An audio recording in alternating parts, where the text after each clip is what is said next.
welcome to Downtown Rotary. I'm Mark DeGroff, your president. We're glad you're here. Let's start with the Pledge of Allegiance. Imaginary flag. There you go. Thank you, Grace. Allegiance to the flag of the United States of America and to the republic for which it stands, one nation, under God, indivisible, with liberty and justice for all. Thank you, Grace, and all of you may be seated. Now, Scott McKenzie's on his way up to do the Rotary Minute and guest introductions, and while he's coming, I wanted to remind you this is the last September opportunity to donate to our featured charity. It's the Anti-Human Trafficking Project that the district's taking on. It's Topeka Rotary Clubs working together on a district grant to purchase items we put together.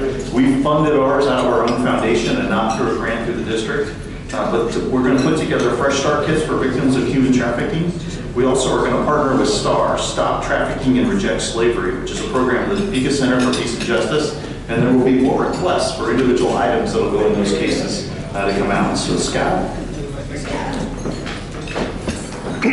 I'll introduce our guest first, and I will start with Gina Wolk's guest. Oh, before I do, we ask our guests to please stand up, remain standing until all guests have been introduced and will welcome as well. Nina's guest is Betty Morris. And Rotarian Kathy Brown has a guest. Would you like to introduce your guest, Kathy? Katie, excuse me. Her guest is Mary McBride. Hi, Mary. And Linda has a guest. This is my husband, Jim Ireland. And have we overlooked anyone? Welcome to all of our guests today.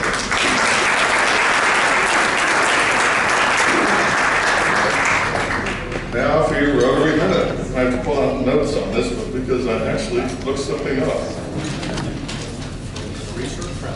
I was curious about our symbol, the rotary wheel, and its evolution. So I had to read up on it. A wheel has been the symbol of Rotary since our earliest days. The first design was made in 1905 by Chicago Rotarian Montague Baer, an engraver who drew a simple wagon wheel with a few lines to show dust and motion. The wheel was said to illustrate civilization, movement, and service work in action. Most of the early clubs had some form of wagon wheel on their publications and letterhead. In 1922, it was decided that all Rotary clubs should adopt a single design as exclusive emblem of Rotary Rotarians. So the present gear wheel with 24 teeth and 6 spokes was adopted by Rotary International Association. The gear teeth around the outside represent the fact that work is to be done. The 6 spokes represent the inner directions and path of our vocational service through the representation of our membership by the classification system. Similarly, these same spokes represent an outward distribution path of Rotary's ideals of service and the 4-way test, going out towards the community, vocations, and businesses that our members represent. Well, wasn't good enough. A group of Rotary engineers advised that the geared wheel was mechanically unsound and it would not work without a keyway in the center of the gear to attach it to a power shaft. So in 1923, the keyway was added to signify the wheel was a worker and not an idler. The keyway in the center of the hub is of great significance because it represents the individual Rotarian member who is the key factor in every club. Quality members are the keys needed for the hub to engage with the shaft and turn, putting the energy into motion and creating the power for the gears to do their work. Well, it gets better. In 1929, Rotary International Convention is determined that the blue and gold should be the official colors of the organization. So the wheel was designed with these colors. The 4 blue bands within the outer radius of the gear represent our 4 avenues of service. And the design, which we now know, was formally adopted as the official Rotary International emblem. And we all do the 4 avenues of service. Gold Star, anyone? What service, community service, international service? Excellent, Gold Star. Okay. Club service, vocational service, community service, and international service.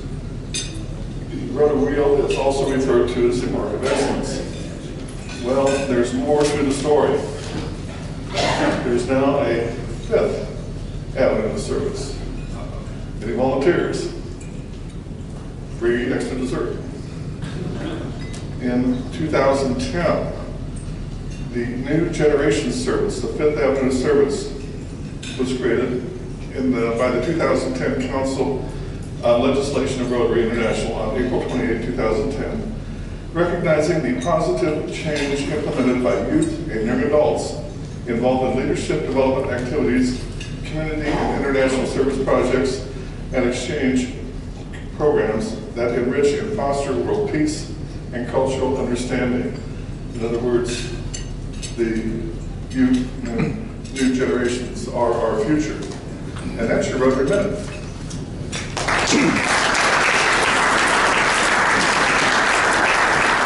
Thank you, Scott.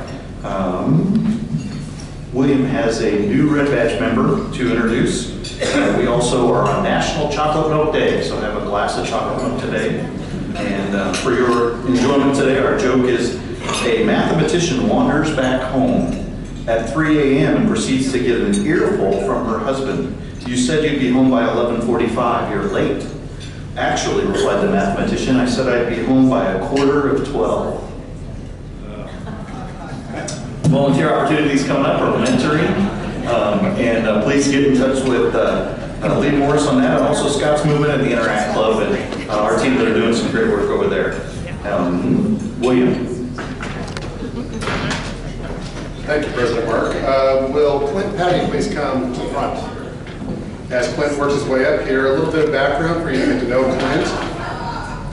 Clint works for Clayton Well Partners as Executive Vice President and General Counsel. He was sponsored by Jim Weldon. Clint was born in El Dorado, Kansas and raised in Butler County. He's married to Amy for 20 years and had 2 children, Grant, 11, and Ella, who is 7. Clint attended KU and Washburn Law. A couple of interesting notes about Jim.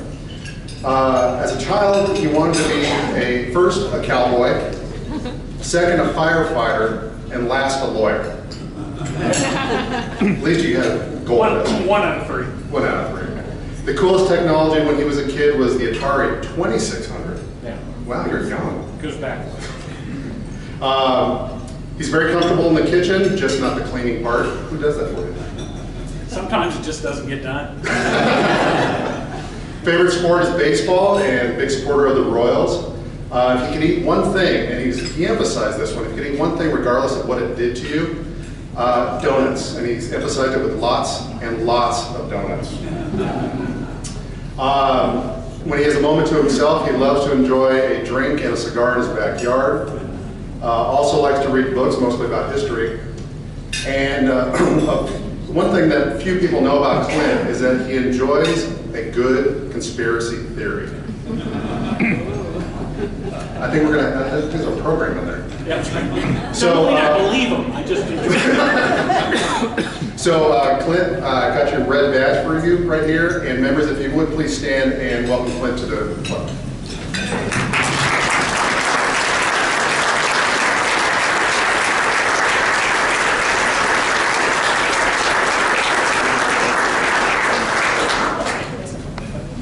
Thank you, William, and welcome, Clint. We also have a proposed new member. If Monique Pittman-Liu would stand up, please. She's founder and CEO of Spirit Productions, an event production in the arts, and she's sponsored by Grace Morrison. So this is the first reading, I believe, of her membership. Thank you, Monique. And now I'd like to introduce Joan Wagner, who's got some fun Henry Blake Fellow presentations for us today. Joan?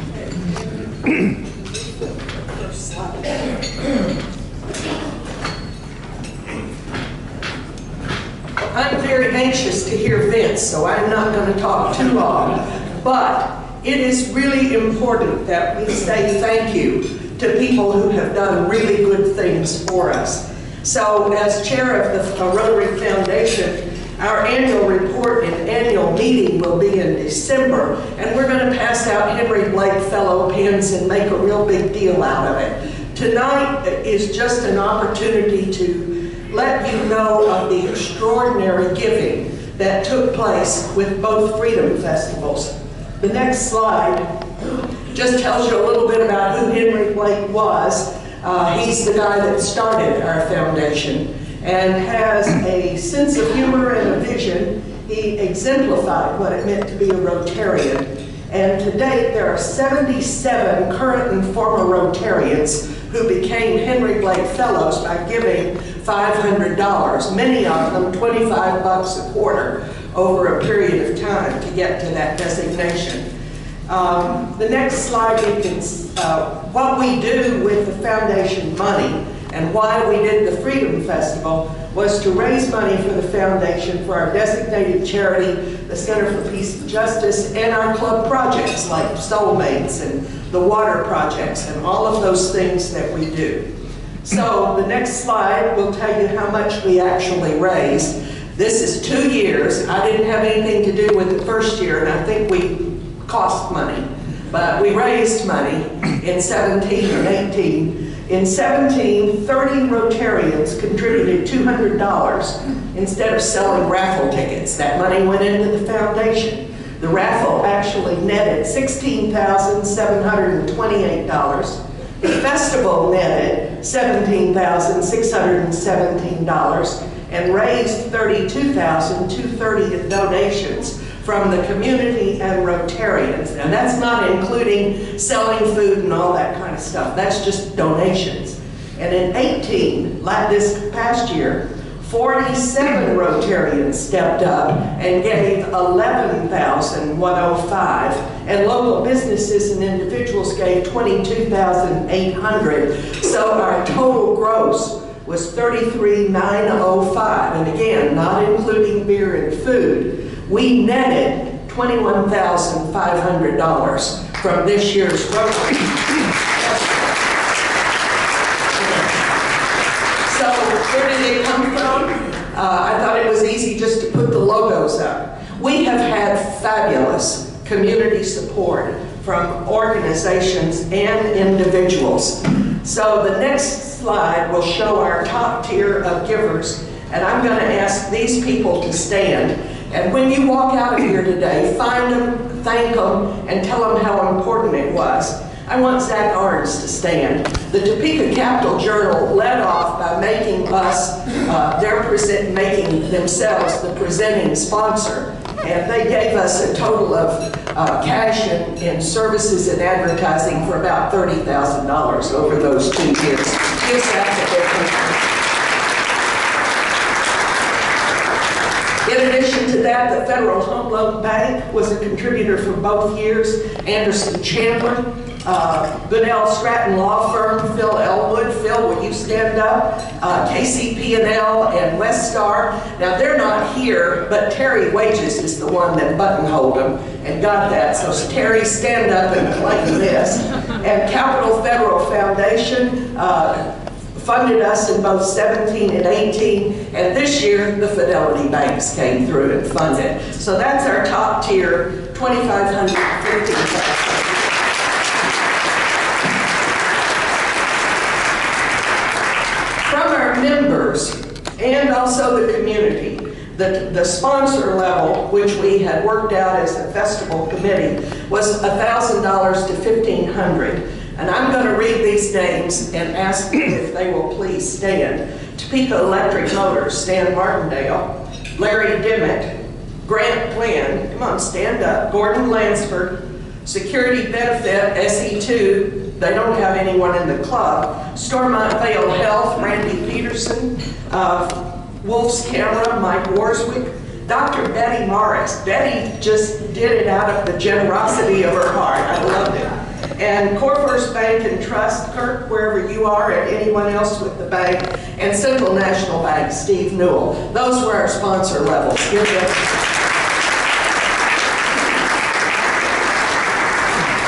We also had a large group group of $300 to $500 sponsors: Jay Beffert Law Firm, John Christensen, Melissa Masoner, Grace Morrison, Norma Pettyjohn, Preeti Chauhan from Info Origins, Strathman Sales, Roger Eshelman, Carol Jordan, myself, Doug Wallace, and Azura Credit Union with Cody Frederickson. All of you stand and be recognized.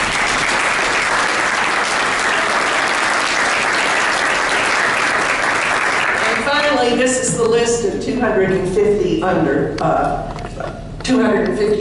and under. All the contributions were significant. People make them regularly. Our foundation has grown through giving over the last 10, 20 years, just from $25 and $50 contributions from our members. You'll hear more about it in December, but right now, we made money. We did it because people in this community believe in what Rotary is doing with its charitable dollars.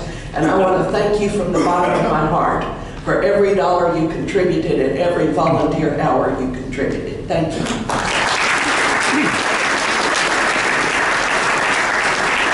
Thank you, gentlemen.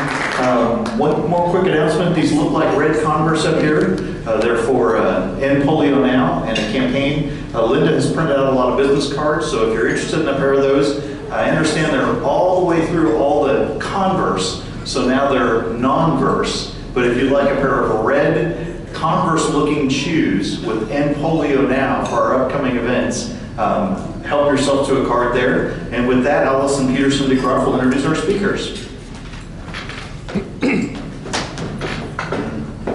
Good afternoon, and thank you, President Mark. I got an easy introduction, friends. I mean, this is, you can tell by the number of people in the room, this is a topic that we're all excited to hear about. So we're welcoming Vince Frye and a couple members of his team here to join us today. Vince is the president and CEO of Downtown Topeka, Inc., and he's also the senior vice president of the Greater Topeka Partnership. You all know that Downtown Topeka, Inc. is an organization that's focused on bringing revitalization through businesses and government services and cultural activities into our downtown core. And the work that they have been doing, I know that all of us really, really appreciate. It's going to be exciting to hear about. Vince had a 25-year career in broadcasting with a Topeka broadcast television station for the beginning of his career, and then he spent 15 years helping lead Frye Allen, which was an advertising and marketing firm that won awards nationwide for their incredible work. Vince has been and currently serves on a number of boards and is active in the Topeka community. And I appreciate the trivia that he was a first member, or one of the first members of the Leadership Greater Topeka class, the first class. Is that right, Vince? Excellent. I know you have some guests with you that you're going to introduce on our behalf. And let's give a Downtown Topeka welcome to Vince Frye.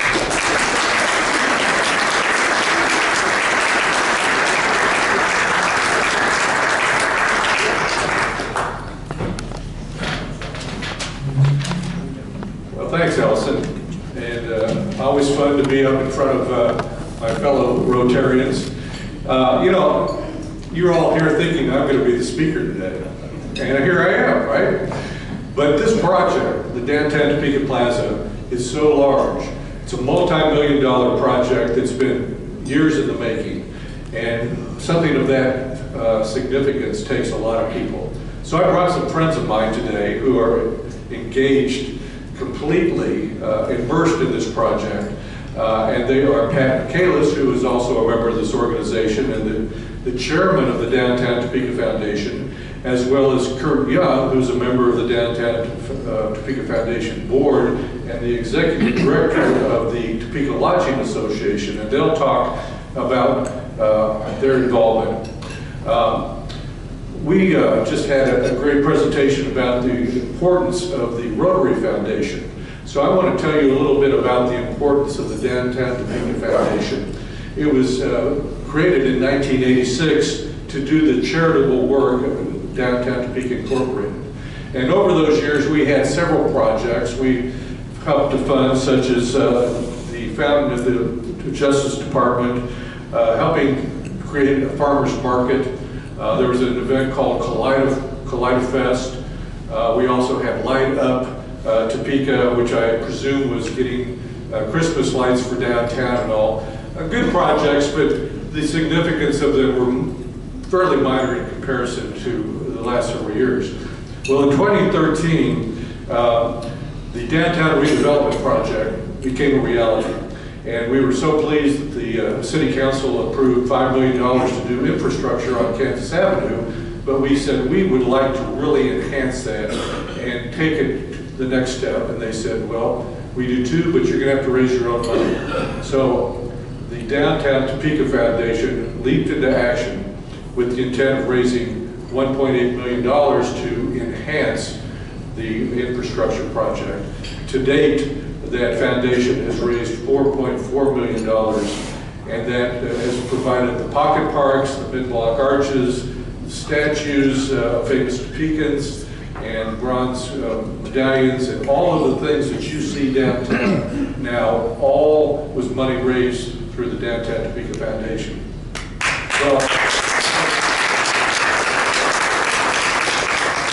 so we thought, wow, we did a great job. Our work is done. Well, unbeknownst to us, there was an opportunity to be involved in the Downtown Plaza project. And Kurt and I have been working on this for several years, and he and I have looked at least a dozen different locations downtown we thought could be the plaza. We measured each space, and we were trying to get 60,000 square feet, and we'd walk it, we'd say, no, that's not big enough and all. So, interestingly, the property we wanted was owned by a local gentleman who said, if I sell it, I will only sell it to Downtown Topeka Incorporated or the Downtown Topeka Foundation. We never really wanted to own property, and we certainly never wanted to be developers of property. But we now own the 600 block, pretty much, of downtown Topeka. And we're excited at the fact that we are helping to develop this. So, I want to introduce to you first Kurt Young, who is the Executive Director of the Topeka Lodging Association, who's playing a key role in this plaza. And then we'll have Pat come up and we'll hopefully open it up for questions. But we are so excited about what's happening downtown. And let me tell you, this plaza is going to be the major, major difference maker in the near future. Kurt?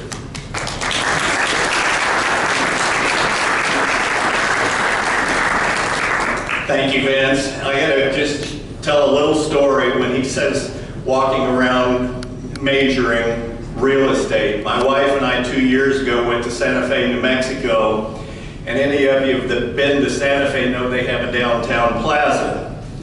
And within 15 minutes after arriving down there, I left my wife standing on the sidewalk talking to locals, and I was pacing the dimensions of their plaza, and she's trying to explain to the police officer what I was doing. So we're excited, and you probably wonder what the synergy, what the connection is between the Topeka Lodging Association and the plaza. But that's a story for a different time. I know our time is limited here today. What I want to do is just give you kind of a quick walkthrough so Pat can get up here and then we can take any questions that you may have today. As Vince indicated, we're looking at approximately we're around 45,000, but with the expansion into 7th Street and into Kansas Avenue for larger events, we'll be right at pretty close to the 60,000, somewhere between 55 and 60,000 square feet. Several years ago, Brett Otting with Visit Topeka sent out a survey to the community to find out what the community wanted to have in a plaza. And what we have developed and designed into this plaza is a direct product of that survey that we had, I believe it was about 2,500 responses to. So what's in this plaza is what you, the people of Topeka, we all wanted to see in our plaza. One of the primary features that I'm going to start with, and I'll point to it here, in this northeast corner will be a 50-foot wide sound stage, an elevated stage. It'll be covered. It'll have full lighting, sound system throughout the entire plaza. You'll see these poles, these sound and light towers scattered throughout the plaza. Those will be serve multiple purposes and things that take place on the plaza, and I'll get into some of that. But we will be able to have hold just about any event we want to, and we were just talking to Grace down here earlier about getting the theater out there. And I've had conversations with the symphony folks about possibly having an annual event down on the plaza. To the south of the stage, we have right there a 30-foot, what I call, because I'm old school, just a jumbotron, like you'd see in a football stadium, baseball stadium, whatever. 30-foot digital screen, elevated. It'll have kind of a mini stage in front of it. The vision is that, you know, Saturday afternoons when KU, K-State, whoever's playing that day, we can have watch parties on the plaza where you can sit down there and watch the game Sunday afternoon, Chiefs games, Royals, whatever. But that will be a key component of the plaza. On the south end, down here on 7th Street, we are not going to permanently close 7th Street, but it will be redesigned, re-elevated, and resurfaced to become an extension of the plaza. By day, it will continue to be a street with parking. At night, when the plaza's in operation, it will become a functional part of the plaza. There will be what I call RV park electrical pedestals on that end of the plaza, where 7th Street can then be used as a food court area where the food trucks can pull in, plug into permanent power, and alleviate the problem of having generators running on the plaza. So that was a very key component of what we were trying to accomplish. There is about a 36-inch drop in elevation from the Kansas Avenue side of the plaza to the alley. And another point I want to make, the city has been a huge partner in this. We have signed a lease with the city of Topeka to lease the alley on the east side of the property, lease the 7th Street area, as well as leasing the parking area here in front. And that allows us, again, to extend the scope of the plaza to get closer to the square footage that we needed. But there will be, and I kind of skipped by it, probably should have talked first, behind the stage over here against the parking tower, the parking garage, we've also leased some space right in front of that parking garage, between the alley and the parking garage. Public restrooms will be built there, as well as a storage facility to store furniture, fixtures, and equipment that will be required to operate the plaza.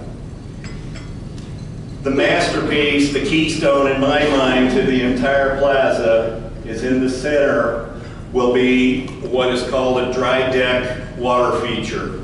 It's not a pool, it's not a pond, it's a dry deck. The fountains are built into the concrete. It'll be a place for kids. It can be programmed, but in the summer and warmer months, it'll be a place that the kids can actually come out on the plaza, play in the water, have fun, while mom and dad sit on the side someplace and watch. If mom and dad want to get in the water too, that's okay. We'll allow that. But that water feature then will be, as I indicated earlier, the sound and lighting throughout the plaza is going to be integrated. We anticipate water shows, light feature shows to take place, 9:30 every evening. We have a programmed 15-minute light and and music feature with. But it's all integrated, the lighting in the towers, the lighting throughout the plaza, and the sound system. Just a little tidbit, one of the examples we saw of what can be done, we don't know whether we're going to have it, but for the music lovers, they actually can set up a podium, have an orchestra conductor, and even have Pat McCalis come out there and stand on this podium with a wand in his hand and direct the music. And the wand in his hand and the sensors in the pad will cause the water to go up and down. Am I making sense here? So you can get out there and direct, and it's in place in another city. They actually use it as a fundraising tool to raise funds for their local orchestra. So there's a lot of things that can be done. On the north end of the plaza, up here on the north side of these trees, is the only building that we're leaving, and that's 612. And that will become, we're in the process of working with the architects now to maximize and get the highest and best use out of that building in terms of a restaurant, bar, whatever. But that will be retail that will actually support the plaza operation. So I've tried to skim through this as quickly as I can. Pat, come on up here. And ice skating, yes. The area where the water feature is out here, and I've got another picture that actually shows that representation. In the winter months, we're not going to have permanent infrastructure for ice in the plaza, but we will have the permanent infrastructure in place to support the contractor bringing in temporary ice every winter to have public ice skating. That ice skating rink will be 80 by, I believe, 120 feet in diameter, so it will be a good size. Obviously, the water feature will be shut down during the winter months. This will go right on top of the space where the water feature is. So we will have ice skating. Thank you, Vince, for reminding me about that.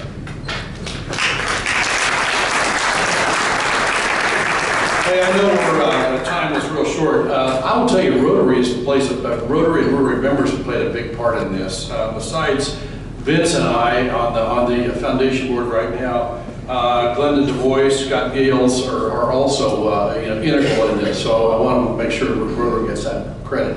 But the real credit, I want to tell you, I want to go back 20 years when Joan Wagner was mayor. This all really started then.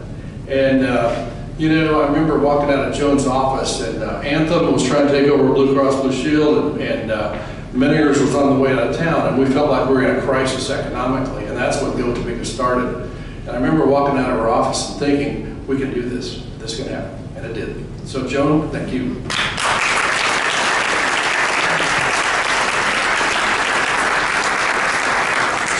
So Go Topeka at the time had 3 goals. Obviously attract quality workers, or quality jobs, train and attract quality workers. But the third one was quality of life in a vibrant downtown. So it's taken 20 years, roughly 20 years to get to this point. So, persistence does pay off. And when you believe in something, stick with it. What else do I want to just tell you? Okay. We have right now around 3,000 pretty good jobs open in Topeka, Kansas. All right. So things like a downtown plaza, for SPG or Advisors that Sell or Westar or that sort of thing, we have got to get kids to stay here from Washburn, from KU, K-State, Emporia State, all those schools, and that's why something like this is so key that we, have a quality of life, not just for them, but for all of us also, for our friends and our families and that sort of thing. So I could go on, but I think we're probably more interested in what if you have any questions. I guess I will say, the big elephant is always money. And I would just tell you, I'm fairly pleased about where we are money-wise. We've raised a substantial amount, and we have asks out that will fill the gaps. They got to say yes. You know, so I'm not sitting here saying it's raised, but it's, I don't mind where we're at either. So with that, what questions have you? Yes, sir. Anytime Ryan will start, how long will it take? Well, if all things would go right, it would start the first of the year. It'd take maybe 10, 11 months, and you know, so that'd be what, early 2020. Yes, yeah. So just a practical question. When there's concerts on that big stage, will the fountain be turned off to make room for people to sit? Or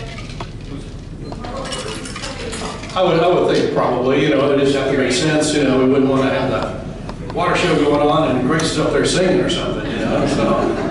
Yeah, Grace. Yeah, a couple questions. Is there permanent seating, like all those yellow things, is that a place you can like flop down? Yes, there will be permanent seating. What you don't see in any of the renderings that we've produced to this point is any furniture, fixtures, or equipment. And some of those yellow things that you see are permanent, that you know you can sit on. There will be other seating in the center area of the plaza. We're even going to have seating very close to the water feature, I would anticipate. But yes, there will be. We're visualizing patio tables with umbrellas. The 612 area, the dining area on the south side of that building will have radiant heated gazebos, porticos, whatever you want to call them. So, One other quick question. This may seem a little trite, but do you have a color scheme you're thinking of? we're working on that. It's important, Grace. We have a group that is actually working on it. Good. parking?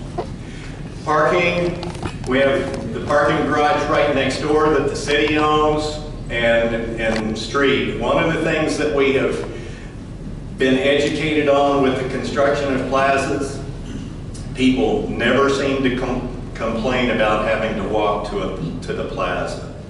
When my wife and I went to Santa Fe, we had to walk about 6 blocks, but on a Tuesday night at 6:30 in the evening, there was 3,000 people on the plaza. So,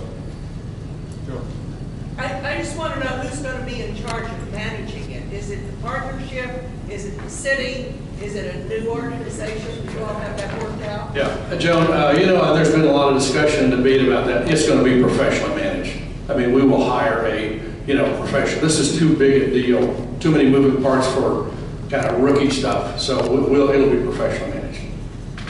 Yeah. Restrooms? the restrooms, there will be restrooms built against the parking garage on the east side. It's not going to be enough restrooms to handle, you know, 10,000 people, but you've got to have a number of public restrooms down there just for normal daily use. And Kurt has failed to say this, but his involvement in the Lodging Association is so significant because they are basically taxing themselves $1 per night, per room night. And all of that money is in a tourism improvement district that has been created with the money going to operate the plaza. So it's the Lodging Association that has really made a significant contribution to this because they realize the benefit of this plaza to conventions and the lodging industry. So he's to be thanked for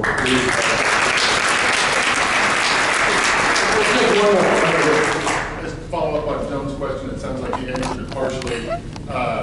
So will the bed tax take care of, I mean, it'll be professionally managed, but who pays the professionals? Right. What's the entity and how does that fund it? The Tourism Improvement District will, that will contribute, but honestly, rental and sales. I mean, there's going to be revenue off of this. So, I mean, it's going to have to generate revenue from, you know, food and beverage and, you know, renters and sponsors. So, and it will. Yeah. Thank you all.